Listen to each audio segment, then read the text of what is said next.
Kafin mu faɗa muku yadda za ku yi nasarar korar tsaka daga gidanku, ga kaɗan daga cikin irin cutarwar da tsaka take yi ga jama'a. Ga ta dai 'yar ƙarama amma tana da matuƙar hatsari.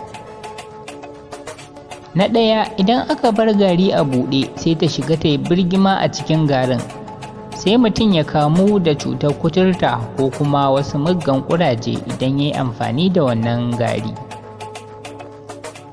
Na biyu, idan aka bar ruwan sha a buɗe sai ta yi amai a cikin ruwan, sai a kamu da shanyewa ɓarin jiki ko lalacewa wani sashi na jiki.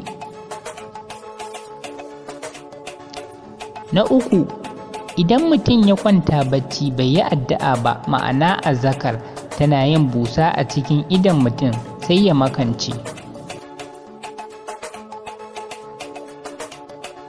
Na huɗu, kwanakin baya mun sami labarin matar da ta dafa shayi da tsaka a cikin ruwan butar shayin, mijinta da 'ya'yanta suka sha duk suka mutu. Na biyar, idan tsaka ta girma ta riƙa tana haddasa gobara a gida, misali irin yawan gobarar da take faruwa yanzu haka a Gombe da Bauchi da Sokoto da ma sauran wurare, don tana tare da mugayen aljannu. Dama manzon Allah sallallahu alaihi wasallam ya ce mana ita ce ta yi busa a cikin wutar da aka jefa annabi Ibrahim alaihi salam.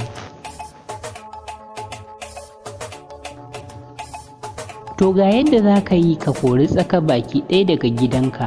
Idan har ya kasance kana ganin tsaka a gidanka, to ga yadda za ka yi maganinta. Abin ba wuya, ka samo tafarnuwa da gishiri, sai ka ɓare tafarnuwar ka shafa mata gishiri, sannan sai ka jajjefa ta a duk inda kake ganin tsaka da ma duk wasu ɓangarori na cikin gidanka. Da yadda Allah shi kenan kayi maganinta ba za ta sake dawowa ba. Ya kai ɗan uwa mai albarka, yi jihadi ta hanyar yaɗa wannan saƙon bidiyo ga 'yan uwa da abokan arziki domin su ma su amfana.